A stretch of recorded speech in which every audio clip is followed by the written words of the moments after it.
लोकसभेचे निकाल लागताच काँग्रेसने विधानसभेसाठी अधिक जागांचा दावा केलाय। महाविकास आघाडीत काँग्रेस मोठा पक्ष ठरलाय। लोकसभेला सुद्धा मेरिटनुसार जागा मिळाल्या असत्या तर आणखी जागा जिंकलो असतो असं पटोले म्हणाले। पाहूयात। मेरिटच्या आधारावर निर्णय झाले असते तर अजून आम्हाला जागा जिंकता आल्या असत्या। मेरिटच्या आधारावर जागा मिळाल्या असत्या तर काँग्रेसने अधिक जागा जिंकल्या असत्या असं काँग्रेसचे प्रदेशाध्यक्ष नाना पटोले म्हणाले। म्हणजेच इशारा थेट ठाकरेंच्या शिवसेनेकडेच आहे।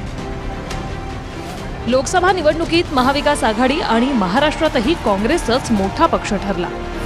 ठाकरेंच्या शिवसेनेनं 23 जागा लढल्या आणि 9 जागा जिंकल्या। स्ट्राईक रेट आहे 39%।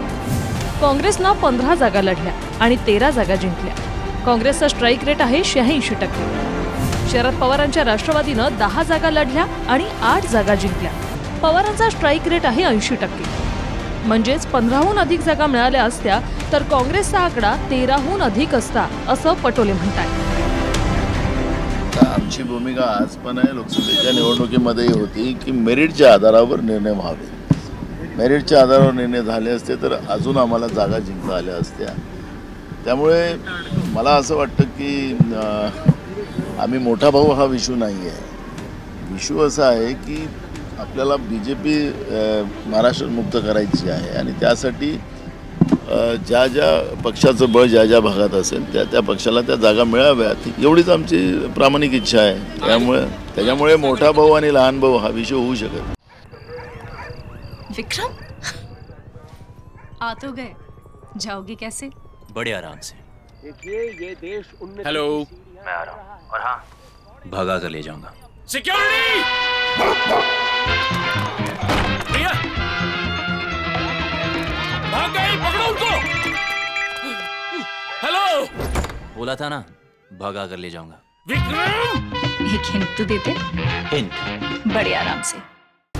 अधिक जागा किंवा मेरिटचा उल्लेख पटोलेंनी यासाठी केला कारण पुढच्या 6 महिन्यातच महाराष्ट्रात विधानसभेच्या निवडणुका आहेत। त्यामुळे काँग्रेसच्याच वाट्याला महाविकास आघाडीत अधिक जागा येतील असाही दावा पटोलेंचा आहे। तर राऊतांनी शिवसेनेला छोटा भाऊ मानण्यास इन्कार केलाय। महाराष्ट्रात विधानसभेच्या 288 जागा आहेत। त्यापैकी नाना पटोलेंच्या म्हणण्यानुसार मेरिटचा विचार केला तर काँग्रेसलाच मोठा वाटा येईल।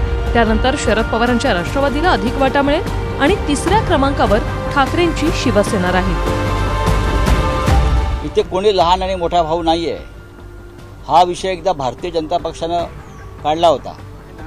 हा विषय एकदा बीजेपीने आमच्या बाबतीत काढला होता बरं का। तेव्हा त्याला आम्ही जे उत्तर दिलं आहे प्रत्येकाचं DNA चेक करावं लागेल बायोलॉजिकली कोण आधी जन्माला आलं ते। प्रश्न तो नाही, महाराष्ट्रामध्ये शिवसेनाच राहील। विक्रम, आ तो गए, जाओगे कैसे? बड़े आराम से। ये देश हेलो, मैं आ रहा हूँ और हाँ, भगा कर ले जाऊंगा। सिक्योरिटी! भैया, भाग गई, पकड़ो उनको। हेलो, बोला था ना, भगा कर ले जाऊंगा। विक्रम! एक हिंट तो देते? हिंट? बड़े आराम से। 2019च्या विधानसभा निवडणुकीत महाराष्ट्रात युती आणि आघाडीतच निवडणुका लढल्या गेल्या। पण निकालानंतर 2.5 वर्ष मुख्यमंत्री पदावरून फिसकटल्यानं ठाकरेंनी वेगळा निर्णय घेतला, भाजपची साथ सोडली। युतीत भाजपने 152 जागा लढल्या तर शिवसेनेने 124 जागांवर उमेदवार दिले होते। इतरांना 12 जागा देण्यात आल्या होत्या। काँग्रेसनं आणि राष्ट्रवादीनं प्रत्येकी 125 इतक्या जागा लढवल्या तर मित्रपक्षानं 38 जागा सोडल्या होत्या। आता समीकरण बदलल्यानं महायुती आणि महाविकास आघाडी 3-3 पक्ष झाले। त्यामुळे स्वाभाविक आहे 2019 एवढ्या जागा भाजप किंवा ठाकरेंच्या शिवसेनेच्या वाट्याला येणार नाही। काँग्रेस पक्षाने सातत्याने भूमिका मांडली की मेरिटच्या आधारावर हे निर्णय व्हावेत जागा वाटपाचे। ती भूमिका आजही काँग्रेस पक्षाची आहे आणि सामोपचाराने ह्या जागा वाटप झाल्या तर मला वाटतं की महाराष्ट्रामध्ये सगळ्यात जास्त जागा ह्या काँग्रेसच्या वाट्याला येईल।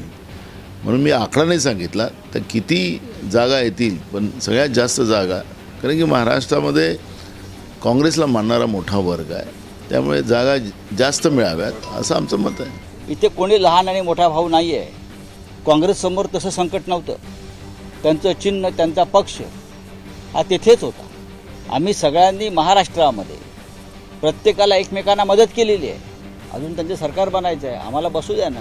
महाराष्ट्रामध्ये जेवढ्या जागा आहेत, जो जिंकेल त्याची जागा आहे, आमचं धोरण आहे.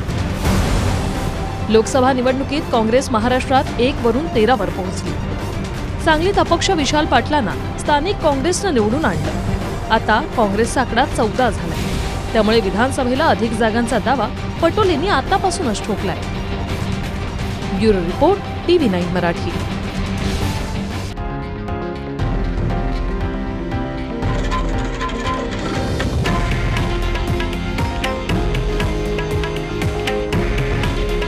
हे आहे देशातील नंबर 1 न्यूज नेटवर्क आणि आपण पाहत आहात TV9 मराठी. काळजी तुमची, हित महाराष्ट्राचं.